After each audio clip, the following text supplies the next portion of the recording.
자, 이번 시간에는 256페이지에 의제 매입세액 공제 대상자의 부가가치세 신고를 공부하겠습니다.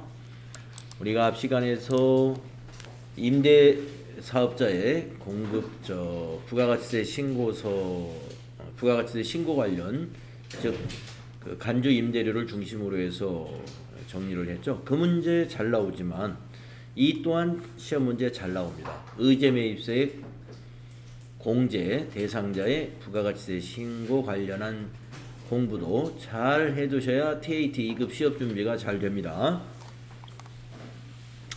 자, 사업자가 부가가치세가 면제되는 농산물, 축산물, 수산물, 임산물 등 원재료를 공급받아서 이를 제조, 가공한 재화 또는 용역이 과세되는 경우에, 그러니까 농산물이나 축산물, 수산물, 임산물, 가공되지 않은 이런 농축수 임산물은 면세 재화지 않습니까?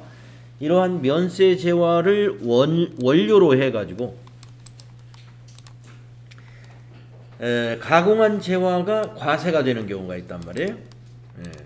많죠, 그런 경우. 가공하면 다 과세가 되니까. 그 원재료 가액의 일정 금액을 매입세액으로 공제해주는 바로 제도가 의제매입세액 공제제도입니다. 원래 이 원재료인 이 농산물, 수산물, 축산물, 임산물에는 면세 재화이기 때문에 원래 매입세액이 없단 말이에요. 그런데 그 가액의 일정한 부분을 매입세액으로 인정해서 공제받을 수 있는 제도입니다. 이것을 의제매입세액 공제라고 하고 있어요. 그래서 매입세액으로 공제받기 위해서는 우리가 서류를 갖춰야 되는데 부가가치세 신고를 할 때 의제매입세액 공제 신고서를 작성을 해야 돼요. 그래서 의제매입세액 공제 신고서는 어떻게 작성하느냐? 전표 입력할 때 우리가 적요를 잘 정해진 약속된 적요를 입력하면 의제매입세액 공제 신고서로 자동으로 넘어갑니다. 거기에 넘어간 거에 가서 공제율만 여러분이 확인해 주시면 돼요. 그 회사에 맞는 공제율. 그래서 의제매입세액 공제 신고서를 매입처별 계산서 합계표, 그러니까 농산물, 축산물, 수산물, 임산물을 구입할 때 계산서를 발급받거나 또는 신용카드나 현금 영수증, 신용카드 매출전표 등 수령금액 합계표, 이것하고 같이 제출해야 됩니다. 그러니까 의제매입세액 공제 신고서만 작성한다고 해서 그 매입세액을 거기에 작성한 걸 다 해주는 게 아니라 여기에 작성한 것은 증명을 해야 돼요. 증명을 하기 위해서는 계산서, 신용카드, 현금 영수증 이러한 그 증빙이 있어야 신용카드나 현금 영수증 수령금액 합계표도 작성이 될 것이고 또 계산서로 입력을 해야 매입처별 계산서 합계표가 만들어지고 그러잖아요. 함께 제출해야 한다. 이거 알아두시면 되겠습니다. 그리고 이제 일반 전표 입력이나 매입 매출 전표 입력할 때 해당 계정의 적요에다가 6번이라는 적요를 입력해야 된다. 아까 제가 의제매입세 공제 신고서로 매입 매출 전표에 입력한 것이 넘어가게 하려면은 적요를 잘 입력해야 된다 그랬죠. 그 적요가 바로 원재료를 입력할 때 원재료로 쓰잖아요. 그래서 원재료의 적요를 말하는 거예요. 원재료 적요. 원재료 적요 6번을 넣어줘야 의제매입세 공제 신고서로 그 자료가 넘어갑니다. 그래서 6번 적요의 내용은 뭐냐? 의제매입세 원재료 차감이라는 이런 적요가 있어요. 6번 적요. 이렇게 차감으로 입력된 자료가 반영이 되어 자동으로 작성이 되는데 자동으로 작성됐다고 해서 100% 믿으면 안 돼요. 거기 가서 수정을 할 줄 알아야 되고 또는 추가 입력도 때로는 가능합니다. 그래서 일단 수정하는 것은 뭐를 수정해야 되느냐? 공제율을 수정해야 할 때가 있어요. 공제율. 그래서 공제율에 대해서 알아보겠습니다.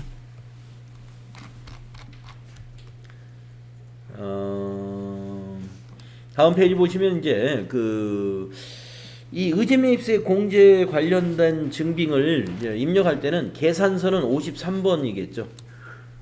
계산서는. 예. 그 다음에 신용카드는 카면, 현금 영수증은 현면이라는 유형을 선택하면 됩니다. 카면, 현면도 있어요. 여기는 53번은 계산서 매입일 때 53번입니다. 그래서 그 원재료 분계할 때 적요 6번을 넣어주면 의제매입세 공제 신고서로 자동으로 넘어가게 될 거고요. 거기 가서 수정을 해서 마무리를 하시면 됩니다. 그러면 이제 세액 공제 부분을 회계 처리해야죠. 부가세 대급금으로 회계 처리해야 되겠죠. 원재료에서 빼가지고. 그러니까 원재료가 대변에 가고 부가세 대급금이 차변에 오는 회계 처리가 되는 것입니다. 그러면 이제 부가가치세 신고서 마무리가 됩니다. 자, 의제매입세 공제 시 공제율을 한번 보겠습니다. 공제율. 자, 일반 업종은 그 면세 농산물 구입가액의 102분의 2를 공제율로 적용을 해주고, 중소제조업이나 개인사업자는 104분의 4. 중소제조업은 104분의 4이고 개인사업자 제조업은 106분의 6이다 하는 겁니다. 그래서 자, 우리가 그 TAT 2급 시험에 출제를 할 때 지금까지 출제된 회사는 중소기업 제조업으로 가장 많이 출제를 했어요. 그래서 104분의 4 하나 꼭 알아두시고, 그리고 또 그동안 기출문제에서 보면은 법인 음식점으로 출제한 적이 있습니다. 이 문제에 한해서 우리 회사는 법인 음식점이라고 가정을 해라, 이렇게 문제를 낸 적이 있었어요. 그래서 공제율 106분의 6도 기억을 해두세요. 시험에 나온 적이 있는 공제율입니다. 중소제조업이 가장 많이 나왔고요. 그리고 법인 음식점이 나온 적이 있다. 그래서 104분의 4와 106분의 6. 그래서 법인 음식점은 106분의 6, 중소기업 제조업은 104분의 4이다. 나머지는 아마 안 낼 겁니다. 유흥업소라든가, 그 다음에 음식점 개인사업자라든가, 그 다음에 일반 업종이라든가 이런 부분은 출제를 아마 안 할 걸로 예상이 되지만 참고로는 알아두시기 바란데, 너무 많아요. 또 그거 다 알아두려면. 그래서 개인 음식점은 108분의 8, 과세 유흥업소는 102분의 2, 일반 업종하고 같습니다.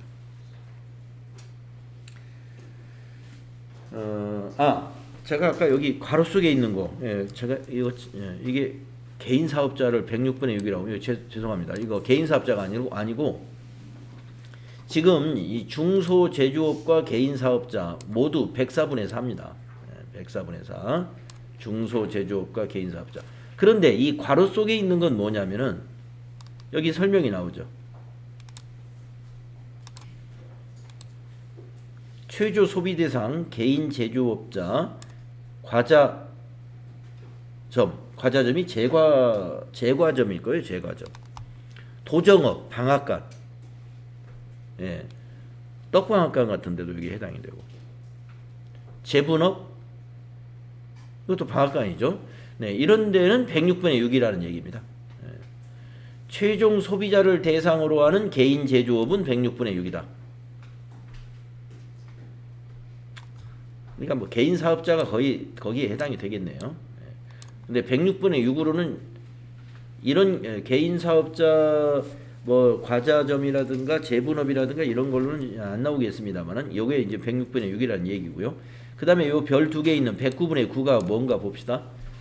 과세 표준이 2억 원 이하인 음식점. 개인 음식점 중에서 2억 원 이하인 영세 음식점, 그런 개인 사업자는 109분의 9를 적용해 준다. 2023년까지 한시 적용을 하고 있다. 참고로 알아두시고 104분의 4와 106분의 6을 관심 가져주면 됩니다. 그래서 의제매입세 공제 또 한도가 있습니다. 공제율만큼 계산해서 다 해주는 것이 아니고 과세 표준에 따라서 한도율을 계산을 할 거예요. 프로그램에서 자동으로 한도가 계산이 됩니다. 자, 의제매입세의 공제 요건 여기 다시 한번 정리하면은요.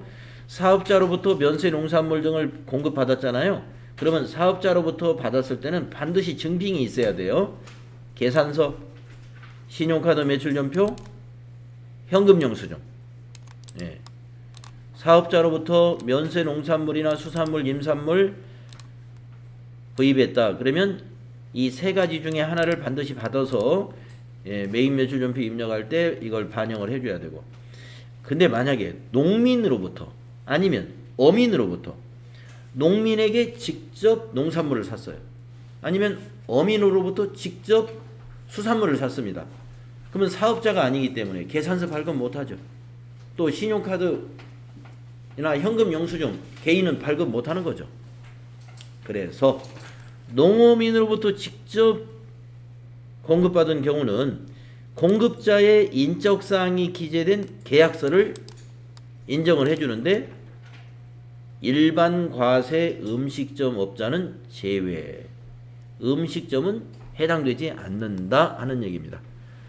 그러면 보시면은 일반 업종하고 음식점은 해당되지 않는다 라고 하면은 누구만 해당돼요? 제조업만 해당된다라는 것이죠. 예. 여기만 뭐를 해준다? 농어민으로부터 직접 구입한 것을 인정해준다라는 얘기입니다. 일반 업종과 음식점은 제외된다. 그러니까 이제 음식점을 경영하는 분들이 만약에 의제매입세 공제를 잘 챙겨서 신고를 해야 되겠다라고 한다면 농어민으로부터 직접 원재료를 구입하는 것은 피해야 되겠죠. 왜냐하면 나중에 부가세 신고할 때 의제매입세 공제 못 받는 부분이 발생하니까 증빙이 없을 테니까. 그러나 제조업은 인정을 해준다. 요거 알아두시기 바랍니다. 자, 그래서 이제 그 정도의 지식을 가지고 우리가 이제 한번 신고서를 만들어 보겠습니다. 자, 의제매입세 공제 대상자의 부가가치세 신고. 다음 자료를 참고하여 거래 자료를 매입 매출전표 입력 메뉴에 입력하고, 그리고 의제매입세 공제 신고서 작성 및 관련 회계 처리까지 하고 부가가치세 신고서에 반영되는 것을 확인해 보도록 하겠습니다. 본 문제에 하나여 통조림을 제조하는 중소기업이라고 가정하라. 예. 통조림을 제조하는 중소기업. 자, 그러면 여러분이 여기다가 시험 볼 때 104분의 4를 딱 떠올려야 돼요. 104분의 4. 통조림을 제조하는 중소기업이라고 가정해라. 그러면 104분의 4 떠올라야 됩니다. 만약에 본 문제 하나요. 음식점을 운영하는 법인이라고 가정한다. 이렇게 하면은 106배는 6을 딱 떠올려라 이거예요. 예. 음식점을 경영하는 법인이다 라고 하면은 106분의 6. 통조림 제조하는 중소기업이다 하면은 104분의 4. 예. 자, 준비가 됐습니다. 그러면 1번 보겠습니다. 통조림 제조에 사용할 원재료를 구입하고요. 전자계산서를 받았습니다. 이겁니다. 네, 수협에서 꽁치를 500개 샀습니다. 네, 요거 수량 반드시 넣으라는 거 여기 밑에 나와 있네요. 이것도 잘 기억하세요.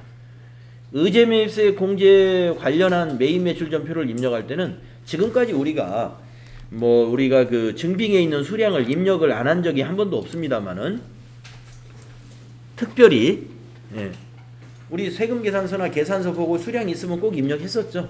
그냥 무조건 입력하면 돼요. 무조건. 그런데 특히 의제매입세 공제에 관련된 것은 수량을 빼뜨리면 안 됩니다. 왜냐하면 수량이 그 신고서로 같이 넘어가야 돼요. 수량까지. 그래서 수량을 꼭 넣어야 된다. 부가세 신고할 때는 수량이 필요 없지만 그 신고서에는 의제매입세 공제 신고서에는 수량이 들어가야 되니까 만약에 메인 매출 전표 넣을 때 수량을 안 넣었으면 어떻게 해야 될까요? 그 의제매입세 공제 신고서에는 수량을 가서 수정을 해줘야 돼요.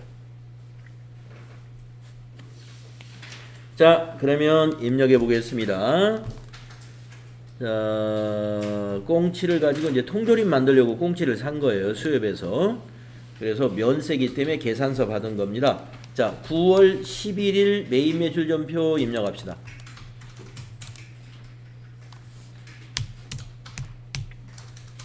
자, 유형은 면세 계산서를 받았으니까 53번이에요. 계산서 매입 53번 알죠?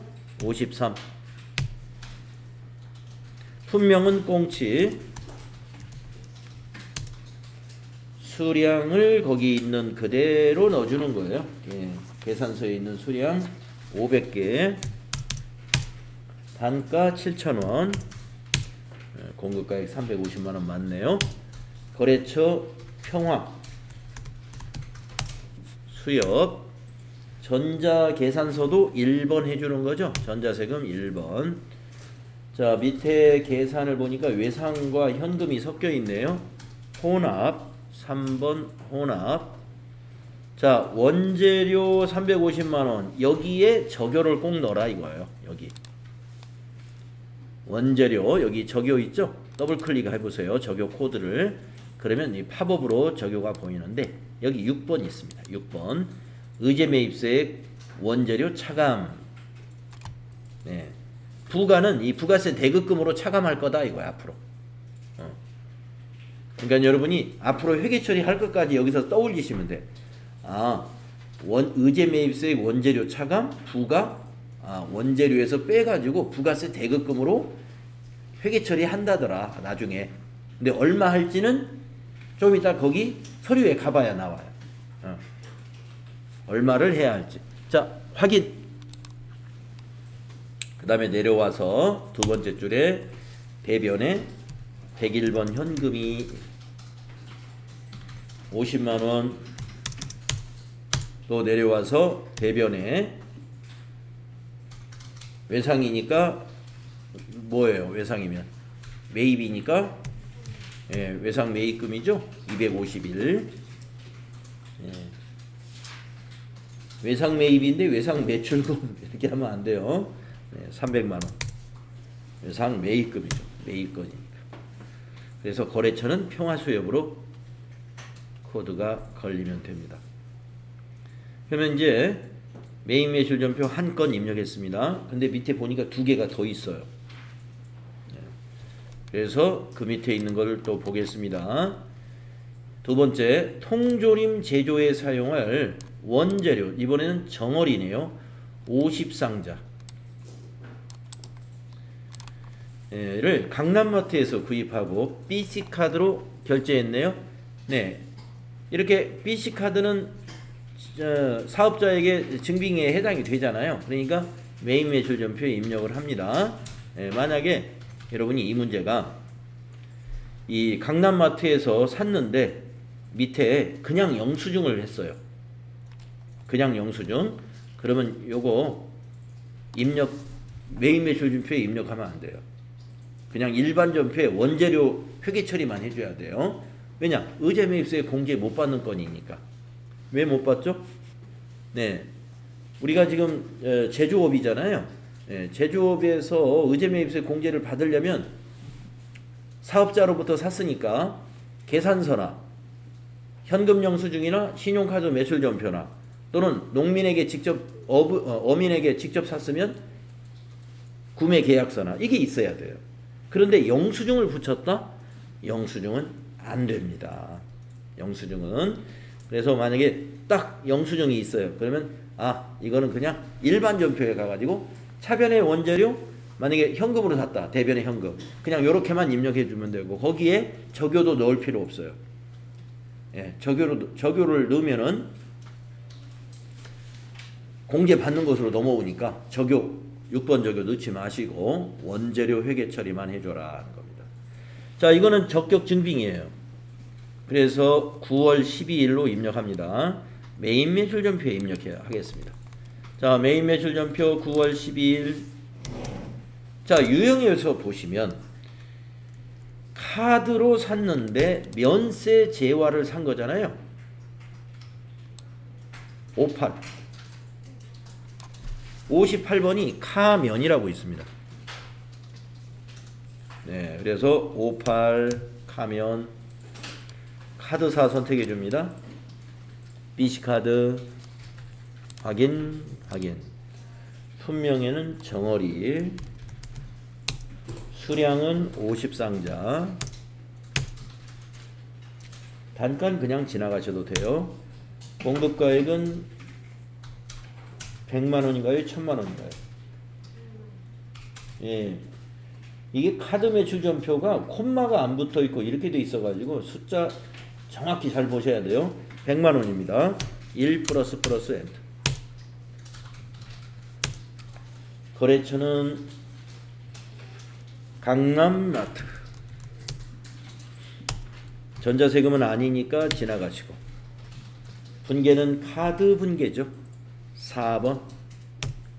그랬더니 미지급금, 카드 분계 안 되겠구나. 왜 안 되냐면 이 정어리가 원재료로 회계 처리할 거란 말이에요. 근데 원재료를 외상으로 카드로 샀다 하더라도 외상 매입금으로 회계 처리해야 돼요.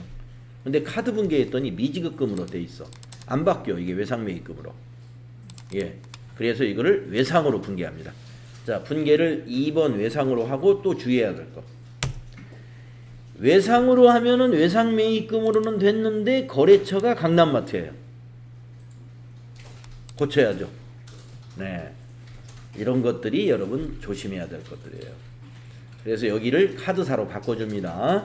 외상 매입금의 카드사는 BC카드가 돼야 돼요. 코드에서 BC. 예.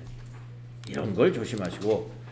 그 다음에 이제 정어리는 차변의 원재료 맞습니다. 그런데 아까 말씀드린 대로 의제매입세 공제 건의 문제를 풀 때는 원재료의 적요를 꼭 코드로 넣어줘야 돼. 6번.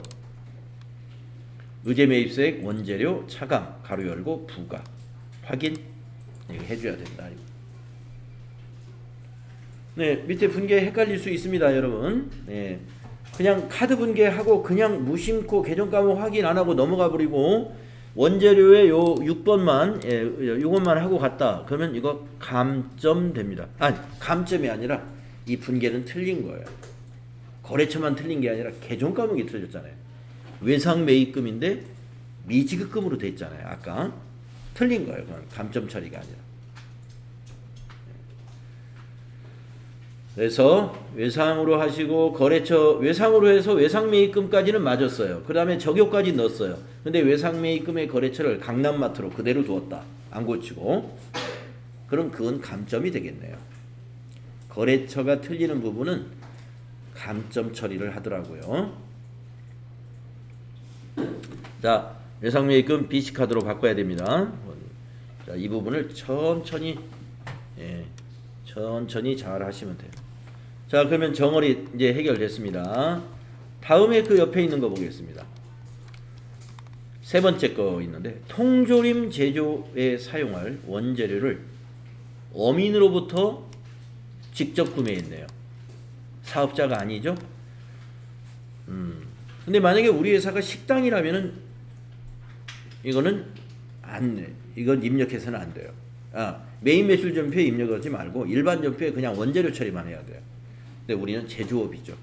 제조업이니까 사업자가 아닌 농민이나 어민으로부터 사는 것도 이 계약서로 인정을 받을 수가 있어요. 인적사항이 있는 걸 보시고. 인적사항이 있죠. 자, 그러면 입력하겠습니다. 자, 대금은 이렇게 했네요. 다음 달 10일 날 지급하기로 했으니까 원재료를 다음 달 10일로 지급하기로 했다. 그러면 외상 매입금 외상 분계하면 되겠네요. 자, 입력하겠습니다. 날짜는 9월 13일로 바꾸시고 유형은 이런 계약서는 증빙이 없는 거예요. 예. 증빙이 없는 매입은 거기 보면은 면건이라고 있네요. 면건. 자, 면건이라는 게 뭐냐?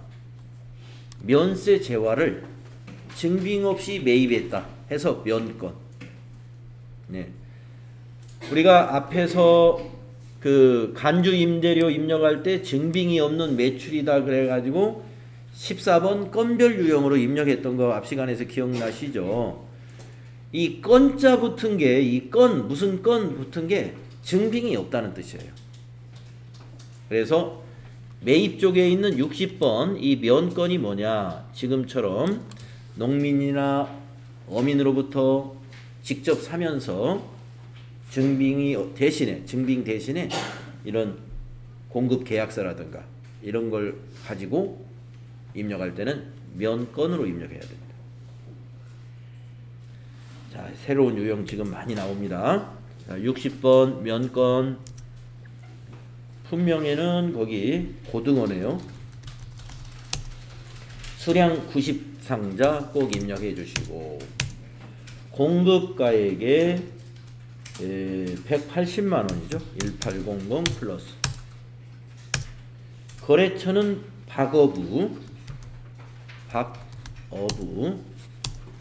전자세금은 아니죠.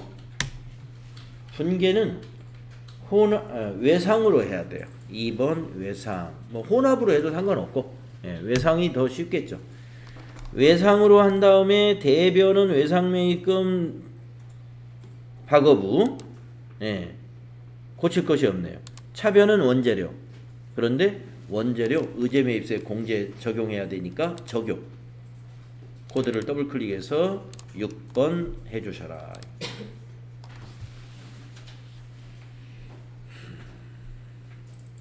이렇게 하시면 됩니다. 보통 시험에서도요, 의제매입세 공제 대상자의 부가가치세 신고 문제를 낼 때 증빙 하나만 내지 않아요.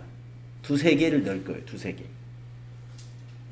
계산서도 하나 넣을 거고, 현금 영수증이나 신용카드 매출전표도 하나 넣을 거고, 아니면 또 하나는 이런 이게 농민하고 직접 거래한 거를 넣든지, 아니면은 일반 전표에 해당되는 간이 영수증이 있죠. 간이 영수증 증빙을 넣거나 이럴 거란 말이에요. 그러면 여러분 간이 영수증이 딱 들어가 있으면 그거는 그냥 일반 전표에 넣는다는 거. 그것만 여기서 지금 하나 빠진 겁니다.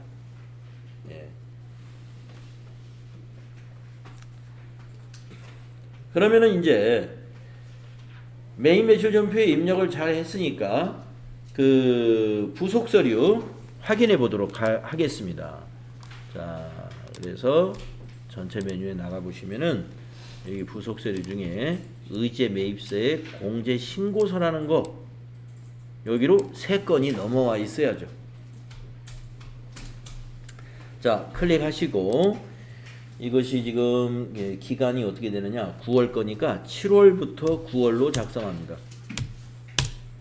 네. 자, 공급자 왼쪽에 1, 2, 3 나와 있죠? 강남마트. 자, 취득일자 9분 신용카드로 샀다는 거예요. 그리고 수량 나와 있죠? 분명 수량. 만약에 그 전표 입력할 때 수량을 안 넣었으면 이게 안 넘어와 있을 거 아니에요. 그러면 여기서 이제 여기다 여러분이 수동으로 이게 고쳐서 입력을 해줘도 돼요. 근데 자동으로 잘 넘어왔으니까. 그 다음에 매입가액 넘어왔고, 공제율 여기서 맞춰줘야 된다. 이거. 아까 우리는 중소기업이고 제조업이라고 그랬어요. 그래서 아까 104분의 4 결정해놨죠. 104분의 4로 되어 있으면 그대로 유지하면 되고, 다른 공제율이 여기 선택되어 있으면 고쳐주면 됩니다. 여기 공제율을 바꾸면 옆에 의제매입세액이 달라져요. 그 다음에 박어부 거도 클릭해서 104분의 4인가 보고, 수량 넘어왔는가 보시고, 또 평화 수협 거도 클릭을 해서 공제율이 104분의 4인가 보시고. 우리가 방금 전표를 입력했기 때문에 세 건인지 두 건인지 알잖아요. 예, 그래서 다 넘어왔으면 합계를 봐야 되잖아요. 합계를 볼 때 밑에 여기 화살표 있죠. 여기 위로 된 화살표이고 그걸 딱 눌러보세요. 그러면 여기에 개가 나와 있습니다. 개. 이게 필요해요. 개가.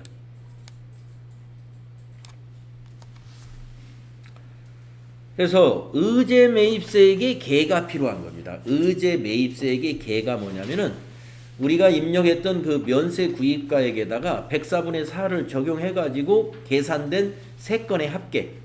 그게 242306이에요. 242306. 이거를 어떻게 해야 될까요? 공제를 받아야 되니까 이것을 부가세 대급금으로 잡아야 되겠죠. 매입세액으로 인정해 주는 거니까. 의제 매입세액이라는 게 그거잖아요. 면세기 때문에 매입세액이 없는데 4% 정도는 해주겠다 이거예요. 원래는 10%인데.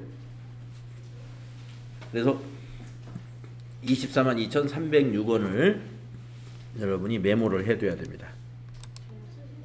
네. 매입 매출 선표에 네. 가구복부에 저게 6번 좀 있거든요. 의제 매입 신고에는 가구복부만 지금 빠져가지고 계속 수정해가 안 돼요. 한번 제가 가서 한번 보겠습니다. 네. 그래서 여러분이 242306을 시험지에다가 이렇게 적어둡니다. 242306 이것을 부가세 대급금 분계를 해줘야 돼요. 위에 저장 단추 없기 때문에 닫으면 저장이 된 걸로 보시면 됩니다. 그리고 일반 전표에 갑니다. 일반 전표에. 지금 요거는 부가세 대급금으로 전환하는 분계는 그냥 일반 전표에 입력해 주면 돼요. 242306.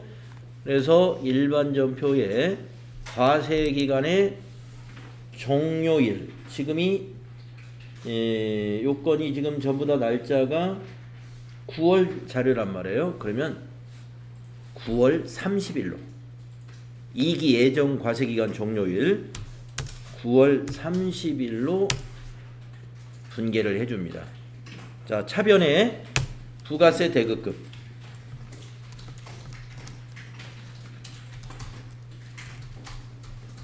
부가세 대급금 거래처나 적요 안 넣어도 채점에 관계없고요. 아까 여러분이 적어둔 242306 그리고 대변은 무슨 계정에서 빼줘야 되죠? 예, 원재료에서 빼주는 거죠. 원재료 153번 242306 이렇게 회계 처리해주면 이제 회계 장부도 다 맞게 정리가 되는 겁니다. 부가가치세 신고서로 넘어가는 건 아까 그 매입 매출 아니죠. 아까 의제 매입세 공제 신고서 있죠. 거기에서 매입세 공제 쪽으로 넘어갔어요. 그럼 부가가치세 신고서에 242306만큼은 어디에 반영됐는가 한번 볼까요? 자, 부가가치세 신고서 가봅시다. 7월부터 9월로 다시 한번 작성해 보겠습니다. 불러오시겠습니까? 나오면 아니요 해서 다시 작성해 보시면 매입세액이잖아요. 매입세액 중에 의제 매입세액은 그 밖에 공제 매입세액이라는 요 14번에 들어갑니다. 이 안에 포함되어 있는 거예요.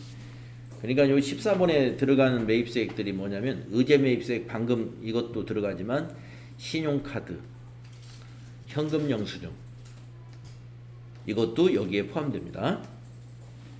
그래서 여기 있는 14번에 여기 숫자 있죠. 268306을 클릭해 보면 오른쪽에 의제 매입세액 신고서에서 넘어온 거 여기 표시될 거예요. 242306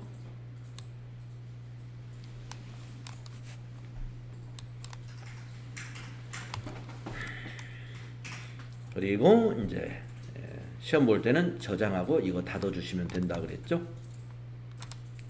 여기까지입니다. 시험 아주 잘 나와요, 이거. 자, 풀이를 한번 보도록 하겠습니다. 자, 우리가 9월 11일 거 계산서 받은 거 53번 면세로 해서 꽁치 입력했었죠? 이렇게. 그 다음에 12일 거 카면으로 해서 58번 유형으로 해서 이렇게 외상분계하고 거래처는 이 BC카드로 바꿨던 거 기억나시죠? 이렇게 했고. 그 다음에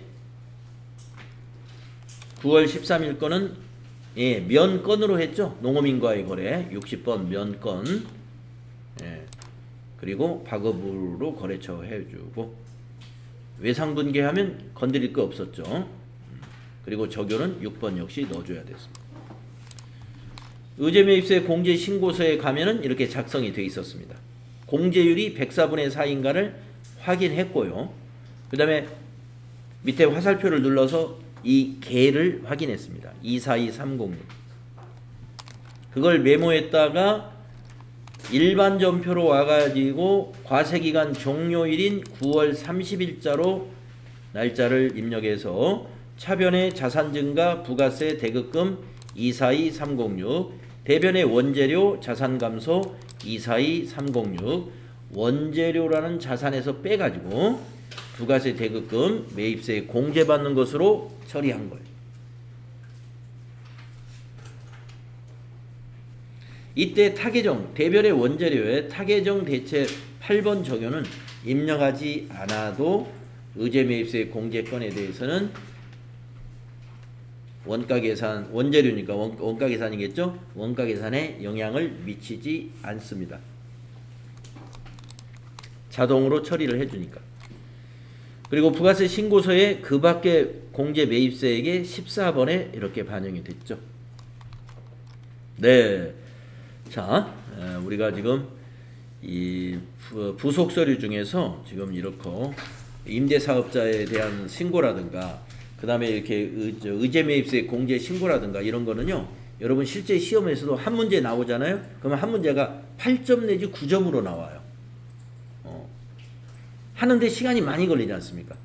그래서 우리가 지금 연습을 하는데도 하나의 이슈에 대해서 지금 거의 1시간 정도 이렇게 잡아서 우리가 지금 연습을 하고 있는 겁니다.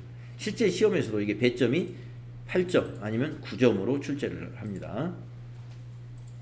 자, 그러면 쉬었다가 다음 시간에는 대손세액 공제 대상자의 부가세 신고로 넘어가겠습니다.